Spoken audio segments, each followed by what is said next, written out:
You sell that, to iDefense anonymously, you get 40K. That's a pretty good deal. So this kind of things actually incentivize people to actually put vulnerabilities in the software that were not supposed to be there, right? The other thing is we don't know who is going to actually subscribe to the services from companies such as iDefense and Tipping Point.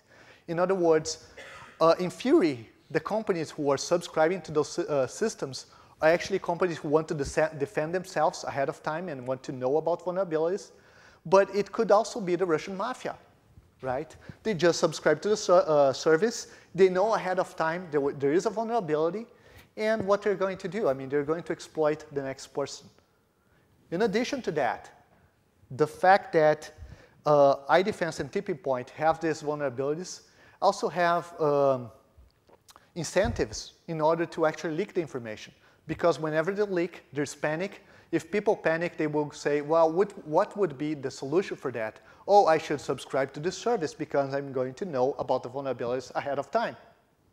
So there's a lot of problems that, although the idea is great, it could create because we're throwing money in the equation. The last part of the talk is about government and what government can do about the things that we just discussed. First thing is that it's really hard to create laws. And whenever you create laws and they're not good, they're going to create incentives that you don't want to have. The first one is a couple countries actually look at hacking tools. And they pretty much had the same approach as guns, right? Hacking tools are bad things, and guns are bad things in the hands of wrong people. So let's prevent everybody from having hacking tools, right? There's not a good solution. And unlike guns, I can only use a gun to somebody that I can actually, see who is not too far away from me. A hacking tool I can use from another country, right? And still shoot the person in the country I want to shoot, my target country. So that really means that once a law is enacted that ban hacking tools, the people in this country is actually in trouble because they have no defense. And the ones who are in this country actually can point their guns and actually hack the other side. So there's a problem, although the idea was interesting of basing on something that you already did, and some countries had some success. It doesn't really work. Cutting internet access, which is the other thing that I talked before, somebody is actually spreading virus on the internet, let's just cut access. The problem we have with that is, how do you know somebody is actually spreading a virus? Well, if you want to know, you have to monitor the personal network. So you're trying to solve one problem here. You just create another problem, which is now all the privacy that you have may be gone, right? True, a lot of the monitoring is going to be done by a machine most of the time.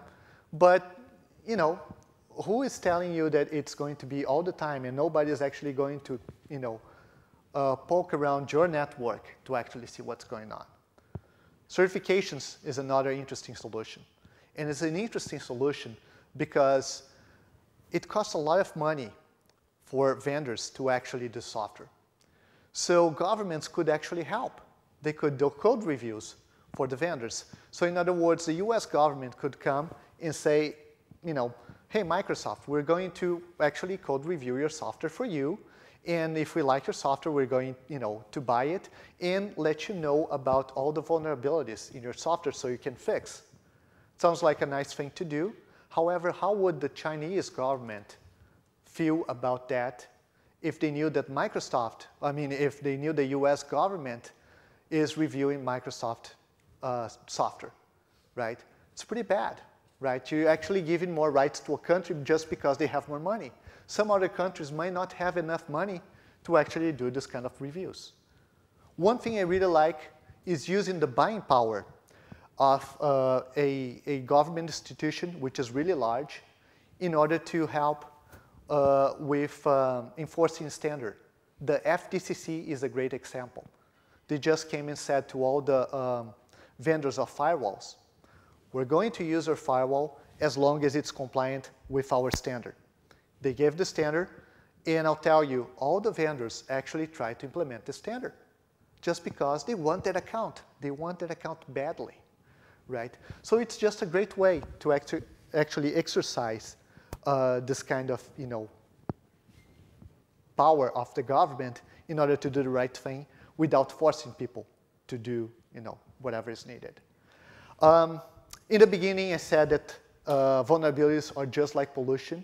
And one of the things that people try to do is let's treat like pollution and make quotas, right? The problem with that is this might work well for big companies, but what about the small players?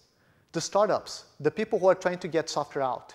Everyone knows that the version 1.0 of a product is always buggy, right? If we try to put quotas in those small players, what's going to happen is we're going to kill them, right? They're going to have more vulnerabilities. It's just a fact, right?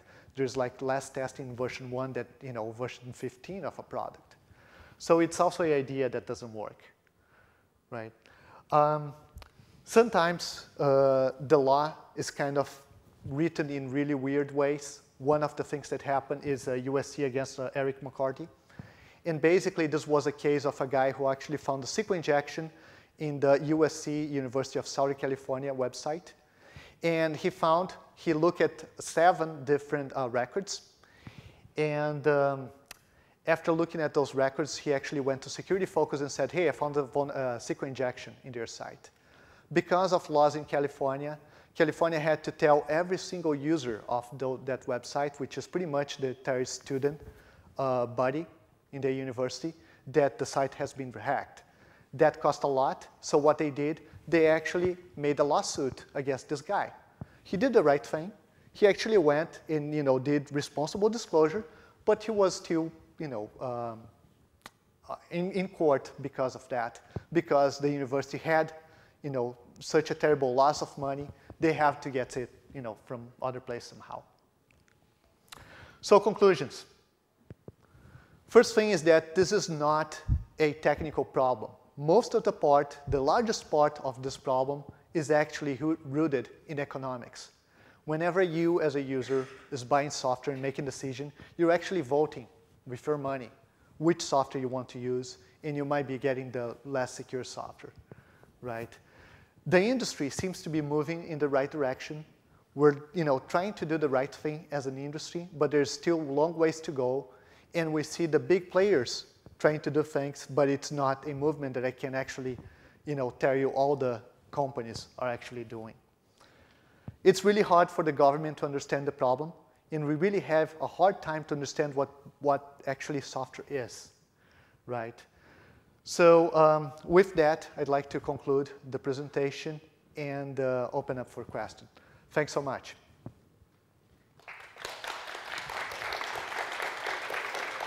Hmm?